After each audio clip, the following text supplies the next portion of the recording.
আসসালামু আলাইকুম প্রিয় শিক্ষার্থীরা, তোমরা কেমন আছো? বিশেষ করে যারা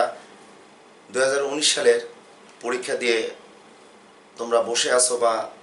বসে আছো এটা আমি বলবো না, কারণ তোমরা পরীক্ষা দেওয়ার পরে এই ইন্টারমিডিয়েটে ভর্তির আগ মুহূর্তে তোমরা যে তোমাদের একটি রুটিন কিভাবে মেনটেন করবে বা কিভাবে পড়াশোনা করবে সেটা আমাদেরও বিশ্বাস তোমরা নিজে ঠিক করে নিয়েছো। তারপরেও আজকে আমি তোমাদের সামনে এসএসসি পরীক্ষা দেওয়ার পর যে তোমরা একটি ফল উপভোগ করবে, অর্থাৎ ফলাফল পাবে, সেই ফলাফল পাওয়ার পর আমি দোয়া করব তোমরা বাংলাদেশের বিখ্যাত কলেজগুলোতে পড়াশোনা করবে। তারপরেও আমি বলবো আজকে তোমাদের জন্যই আজকে আমি একটু হাজির হয়েছি, কারণ আমি চেষ্টা করব যে তোমাদের মতো করে তোমরা যে চিন্তা ভাবনাগুলো করছো যে এসএসসি পরীক্ষা দেওয়ার পর বিজ্ঞান বিভাগ বা বাণিজ্য বিভাগ বা মানবিক বিভাগের শিক্ষার্থীরা যারা এই মুহূর্তে আমার এই ভিডিওটি দেখবা, তাদের কাছে অনুরোধ থাকবে যে তোমরা বিশেষ করে ইন্টারমিডিয়েট পড়ার আগ মুহূর্তে তোমরা যদি একটু দেখো সারা বাংলাদেশ ব্যাপী যে 64টি জেলা আছে, এই 64টি জেলার বিভিন্ন বোর্ডের অধীনে তোমরা যারা পরীক্ষা দিয়েছো তাদের কাছে অনুরোধ থাকবে যে তোমরা এই সময়টা নিজ দায়িত্ব নিয়েই তোমাদের স্কুল বা তোমাদের জেলা বা তোমাদের থানায় যে সকল জায়গায় তোমার যাওয়ার ইচ্ছা ছিল, অর্থাৎ ঘোরার ইচ্ছা ছিল, সেই জায়গাগুলো তোমরা ঘুরতে পারো। অর্থাৎ সারা বাংলাদেশে 64টি জেলার যদি মনে করো এসএসসি পরীক্ষার পর এক মাসে তুমি যদি মনে করো যে 64টি জেলায় তুমি ঘুরবে বা 64টি জেলায় তুমি ঘুরতে পারছো না, আমি ধরে নিব যে তোমরা অর্ধেক জেলায় বিভিন্ন জেলার শিক্ষার্থীরা তার নিজের জেলা ছাড়া অন্যান্য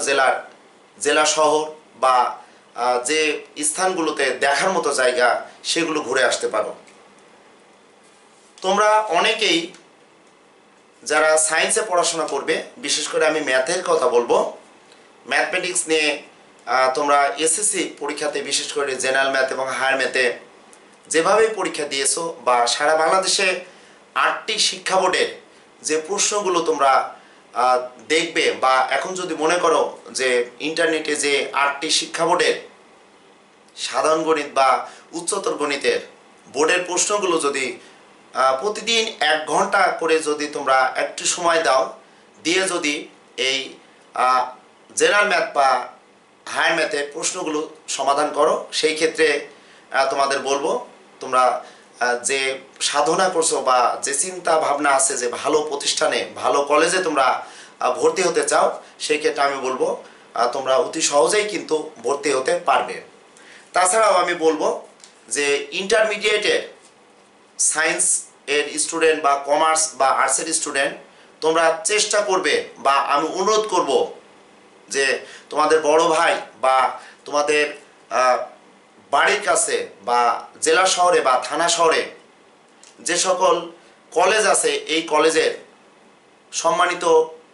কলেজ টিচারদের কাছে তোমরা পরামর্শ নিতে পারো যে সায়েন্স পড়লে ভালো হবে কিনা, কমার্স পড়লে ভালো হবে কিনা, আর্টস পড়লে ভালো হবে। এটা তোমরা তাদের কাছে অকপটেই বড় ভাই বা শিক্ষক মণ্ডলীর কাছে তোমরা জানতে পারো। তাছাড়াও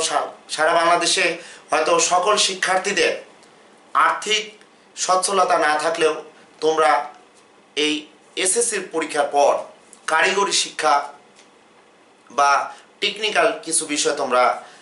সিদ্ধান্ত নিতে পারো যে আমি টেকনিক্যাল সাইডেই পড়াশোনা করব। তোমাদের হয়তো মনে হতে পারে যে তৌহিদ স্যার পড়াশোনার পরেও আবার পড়াশোনার বিষয়গুলো বলছে। আমি অনুরোধ করব জীবনটা তোমার, উপভোগ করবে তুমি, সিদ্ধান্ত তোমার। 24 ঘন্টায় আমরা জানি রাত দিন 24 ঘন্টা হয়, সেই ক্ষেত্রে তুমি যদি এই পরীক্ষার পর প্রতিদিন 1টি ঘন্টা যদি এই পবিত্র কাজ অর্থাৎ লেখাপড়ার সাথে যদি একটু টাচে থাকো, তাহলে দেখবে যে কলেজ তোমার জন্য অনেক সোজা হয়ে যাবে। তোমরা অনেকেই আমার বিশ্বাস যে যারা সায়েন্স আছো তারা উচ্চতর গণিতের যে অধ্যায়গুলো বিশেষ করে সেট ফাংশন, পরমাণু ফাংশন বা দ্বিপদী বিস্তৃতি বা জ্যামিতির যে বিষয়গুলো তোমাদের একটু ল্যাকিংস আছে, সেই ল্যাকিংসগুলো তোমরা ইন্টারমিডিয়েটের বইগুলো দেখে কভার করতে পারো। তোমরা যদি মনে করো বা আমি বলবো যে সাপ্তাহিক বা মাসিক যে কারেন্ট অ্যাফেয়ার্স আছে এগুলো এখন নিয়ে তোমরা প্রতিদিন দেখতে পারো। সেই ক্ষেত্রে তোমরা দেশ সহ বিশ্বব্যাপী বিভিন্ন খবর তোমরা পাবে। তাছাড়াও তোমরা প্রতিদিন যদি মনে করো যে বাংলাদেশের যে বিভিন্ন চ্যানেল আছে এই চ্যানেলের সংবাদপত্র যদি পড়ো, সেই ক্ষেত্রে সামনে যে এইচএসসি পরীক্ষা আসছে বা তোমরা যে এইচএসসি পরীক্ষা দিবে বা তোমাদের এসএসসি পরীক্ষা নিয়ে বিভিন্ন টক শো হবে, এই টক শোগুলো তোমরা দেখতে পারো। তোমরা তোমাদের ছোট ভাই বোনেদের, আত্মীয় স্বজনদের, বিশেষ করে ক্লাস 1 থেকে 10 অধ্যায়রত তাদেরকে তোমরা তোমাদের জ্ঞানটা বিলিয়ে দিতে পারো। তোমরা চেষ্টা করলে একটা প্র্যাকটিসের ভিতরে তোমরা থাকতে পারবে। তোমরা তাদের সাথে বিকেলে খেলাধুলা করো। তোমাদের বাড়ির আশেপাশে যদি পুকুর থাকে পুকুরে মাছ ধরার অভ্যাস গড়ে তোলো বা মাছ ধরতে পারো। তোমরা যারা সাঁতার জানো না তারা সাঁতার শিখে নিতে পারো এই পরীক্ষার রেজাল্ট হওয়ার পূর্ব মুহূর্তে। তাছাড়াও বাংলাদেশ একটি কৃষি প্রধান দেশ। তোমরা বা আমরাও দেখেছি আমাদের বাবাদের বিশেষ করে জমির বিভিন্ন কার্যক্রমের সাথে বাবার হাতকে একটু হাত বাড়িয়ে দিয়ে কাজগুলো তোমরা গুছিয়ে নিতে পারো। তাছাড়াও তোমরা যদি মনে করো তোমাদের বিদ্যালয়ে অনেক কিছু আছে যেগুলো তোমাদের চোখে পড়ে যে এই কাজগুলো তোমাদের করা উচিত, অর্থাৎ উন্নয়নমূলক কাজগুলোতে তোমরা নিজেকে নিয়োজিত করতে পারো। এবং বলবো যে তোমরা যদি মনে করো বা আমি বলবো, আমরা দেখি যে পিএসসি পরীক্ষা বা জেএসসি পরীক্ষা বা এসএসসি পরীক্ষার পর তোমাদের অভিভাবক বৃন্দ বলে যে তোমাদের বিভিন্ন জায়গায় বেড়াতে নিয়ে যাব। তোমাদের ভিতরে অনেক স্বপ্ন থাকে যে পরীক্ষার পর তোমরা বেড়াতে যাবে। আমি অনুরোধ করব তোমরা এই সময়টুকু তোমাদের বাবা মার সাথে, তোমাদের বাবা মার ভালো পরামর্শয় সুপরামর্শ নিয়ে তোমরা নানার বাড়ি, দাদার বাড়ি, ফুপুর বাড়ি, চাচার বাড়ি, তোমরা বিভিন্ন আত্মীয় স্বজনের বাড়িতে ঘুরতে পারো। তোমরা এটা ভাবতে পারো যে এসএসসি পরীক্ষার পর আমাদের উচিত আমাদের জীবনটাকে সুন্দরভাবে গড়ে তোলার জন্য বিভিন্ন আত্মীয় স্বজনের যারা বিভিন্ন আত্মীয় স্বজন আছে যারা ডাক্তার, ইঞ্জিনিয়ার বা কম্পিউটার সায়েন্স পড়ে বা ঢাকা বিশ্ববিদ্যালয়ে পড়ে বা স্বনামধন্য প্রতিষ্ঠানগুলোতে পড়ে, তাদের কাছ থেকে তোমরা একটু ভালো পরামর্শ নিতে পারো। এবং তোমরা যদি মনে করো যে সারা বাংলাদেশে যে বিভিন্ন বিশ্ববিদ্যালয় আছে, বিখ্যাত বিশ্ববিদ্যালয় আছে, এই বিশ্ববিদ্যালয়গুলো তোমাদের যে 8টি শিক্ষা বোর্ড আছে, ঢাকা, সিলেট, চট্টগ্রাম, কুমিল্লা, বরিশাল, যশোর, রাজশাহী, দিনাজপুর, এই 8টি শিক্ষা বোর্ডের অধীনে বা 8টি শিক্ষা বোর্ড এর আশেপাশে বা আমরা যদি বলি 8টি বিভাগে বা সারা বাংলাদেশে যে বিশ্ববিদ্যালয়গুলো খুবই সুনামধন্য বিশ্ববিদ্যালয় আছে, বিশ্ববিদ্যালয়গুলোতে তোমরা তোমাদের বড় ভাইয়ের সাথে যে একটু ঘুরে আসতে পারো। তোমরা হয়তো বলতে পারো যে স্যার আপনি তো শুধু পড়াশোনার কথা বলছেন। আমি কিন্তু প্রথমেই বলেছি তোমাদের জীবন তোমাদের কাছে, কারণ তুমি পরীক্ষা দিয়েছো, দেওয়ার পর হয়তো 1 সপ্তাহ বা 15 দিন তুমি হয়তো একটু ঘুরে বেড়ালে, পড়াশোনা করলে না, তুমি তোমার মতো সময়টা পাস করলে, সেই ক্ষেত্রে তুমি চেষ্টা করতে পারো যে এই সময় তুমি একটু ঘুরে আসতে পারো। তুমি ঢাকায় কোনো আত্মীয় স্বজনের বাসায় যেতে পারো, তুমি রাজশাহী কোনো আত্মীয় স্বজনের বাসায় যেতে পারো, তুমি জেলা শহরে কোনো আত্মীয়র বাসায় যেতে পারো, তুমি কলেজে পড়ার জন্য বিভিন্ন জায়গায় থাকার জন্য যে মেসেজ সিস্টেম আছে বা ছাত্রাবাসের সিস্টেম আছে, এগুলোতে যে তোমরা কিছুদিন বা কয়েকদিন থেকে তোমরা বাস্তবতা দেখতে পারো। তোমরা চেষ্টা করতে পারো, বর্তমান যুগ কিন্তু আইটি সেক্টরের যুগ, তোমরা কম্পিউটারের কোর্স কমপ্লিট করতে পারো। তাছাড়াও সারা বাংলাদেশে বলতে কি আমরা ইংরেজি বিষয়ের উপর কিন্তু এতটা দক্ষ আমাদের থাকে না, সেই ক্ষেত্রে তোমরা স্পোকিং ইংলিশ বা ইংলিশ ল্যাঙ্গুয়েজের বিষয়গুলো তোমরা প্রতিদিন পড়াশোনা করে হয়তো জানতে পারো। তোমরা এসএসসি পরীক্ষা দিয়েছো, তোমরা বিশেষ করে ক্লাস 1 থেকে 10 পর্যন্ত পাঠ্যসূচি সংক্রান্ত যে ইংলিশ গ্রামার আছে বা ইংলিশ লিটারেচার আছে, এগুলো তোমরা প্রতিদিন প্র্যাকটিস করতে পারো। ওকে, আমি তোমাদের কাছে যে বিষয়গুলো বারবার তুলে ধরার চেষ্টা করব যে তোমার লাইফ তোমার কাছে পৃথিবীতে সবচেয়ে তুমি ভালোবাসো তোমার নিজকে, তুমি তোমার নিজের ভালোবাসাটাকে পরিপূর্ণভাবে রূপ দিতে পারবে যদি তোমার জীবনের প্রতিটি মুহূর্তকে খেলার সময় খেলা, গান শোনার সময় গান শোনা, নামাজ কালাম বা বিভিন্ন ধর্মের যারা শিক্ষার্থীরা আছো তোমাদের বিভিন্ন ধর্ম সম্পর্কে ভালোভাবে জ্ঞান অর্জন করা, তোমরা বিশেষ করে বিনোদন এ অংশগ্রহণ করা, শিক্ষামূলক যে মুভিগুলো আছে এই মুভিগুলো এই মুহূর্তে তোমরা দেখতে পারো। তাছাড়া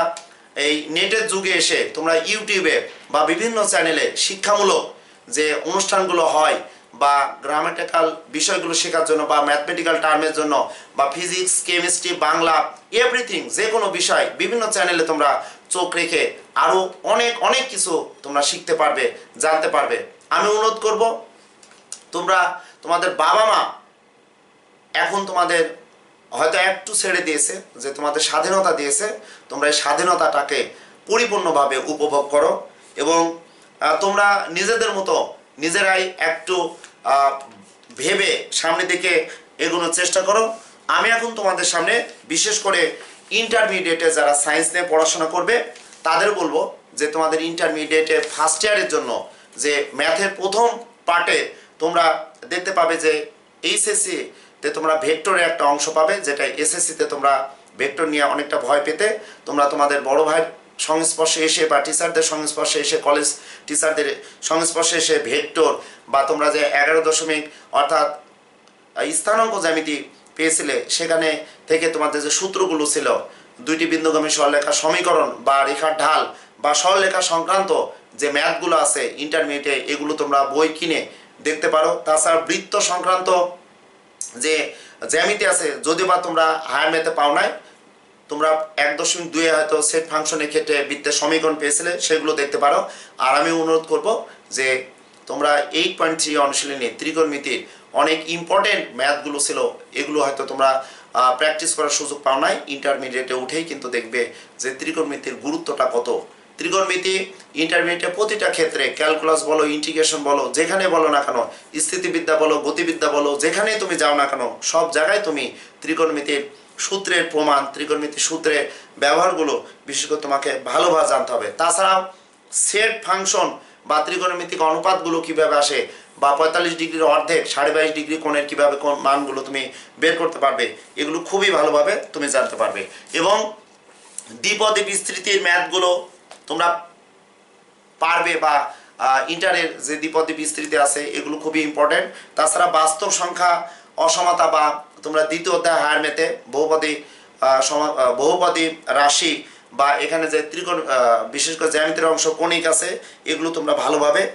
প্র্যাকটিস করতে পারো। তাছাড়াও বিশেষ করে জেনারেল ম্যাথের যে পরিসংখ্যানগুলো ছিল এই পরিসংখ্যান কিন্তু ইন্টারমিডিয়েটের সেকেন্ড পার্টে কিন্তু পরিসংখ্যান আছে। তোমাদের কাছে অনুরোধ করব যে আমার এই ক্লাসটি তোমরা দেখো এবং এই ক্লাসটি দেখার পর তোমাদের কাছে অনুরোধ করব যে তোমরা তোমাদের জীবনটাকে তোমাদের মতো গড়িয়ে নাও। তোমরা যে যে ধর্মের যে যে শিক্ষার্থী আসো না কেন সেই ধর্মকে সামনে রেখে সৃষ্টিকর্তা যার যার ধর্মকে তার কাছে সবচেয়ে উৎকৃষ্ট ধর্ম হিসাবে আমাদের সামনে বা তোমাদের সামনে রেখেছেন। আমাদের এবং তোমাদের উচিত এই ধর্মর বিষয়গুলো ভালোভাবে জানা এবং এই সময়টা মস্তিষ্ক ঠিক রেখে ইন্টারমিডিয়েটে অল্প সময় পাবে, ইন্টারমিডিয়েটে রেজাল্ট করার আগে তোমাদের উচিত হবে এই 3 মাসে আর্টস বা কমার্স বা সায়েন্সের স্টুডেন্টদের বলবো তোমাদের প্রপার সময়টা তোমরা প্রপার ইউটিলাইজ করো এবং সর্বদা তোমরা ভালো থেকো, সুস্থ থাকো। পরবর্তীতে তোমাদের আরও ভালো কিছু মঙ্গল কিছু যাতে হয় সেসব বিষয় নিয়ে পরবর্তীতে কোনো এক সময় আবার দেখা হবে এই শুভকামনায়। আল্লাহ হাফেজ।